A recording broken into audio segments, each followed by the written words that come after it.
Aonde cresci, do que já vi.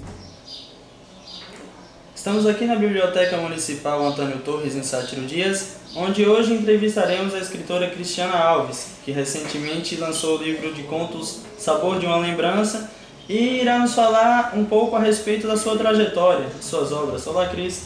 Boa tarde, Cleicinho. Cristiana, você poderá nos falar um pouco a respeito da sua obra no decorrer dessa entrevista, mas como o criador sempre acaba precedendo a criatura, nós gostaríamos de saber um pouco a respeito da sua trajetória, do caminho que você trilhou até a escritora cristiana, de uma maneira geral. Como você começou falando de Sabor de uma Lembrança, vou começar falando de mim através da dedicatória de Sabor de uma Lembrança. Na dedicatória fala que eu agradeço aos grandes escritores por o legado deixado, a pessoas simples, contadores de história da minha infância. Então, a minha infância foi uma fazenda na zona rural aqui de Sátiro Dias, o Cansanção, e lá meus pais não tinham biblioteca, livros, mas era comum, meus tios, pessoas que gostavam de contar histórias. Eles contavam muitas histórias e para dormir eu gostava de ouvir histórias. Então acho que a minha primeira influência literária é dos contadores de história.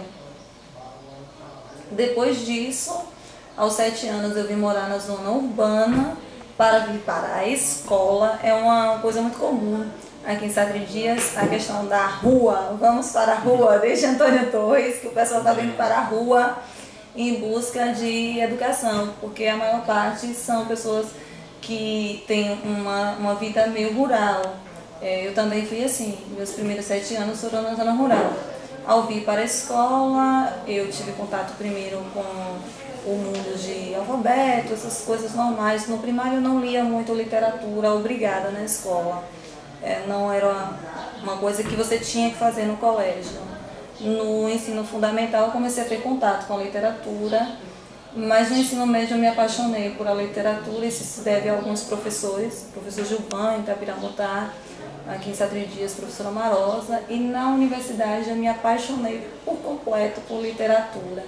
Houve uma influência, quando a biblioteca foi fundada, eu estive e vi Antônio Torres e eu achei assim perfeito ver aquele homem que um dia saiu da zona rural e que conseguiu conquistar todo o universo através das letras.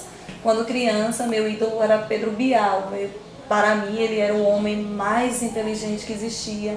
E isso tinha muito a ver com a linguagem, a forma de falar. Então, desde criança, a linguagem é muito presente em minha vida. Isso teve influência de família, não por serem grandes leitores, mas por serem grandes contadores.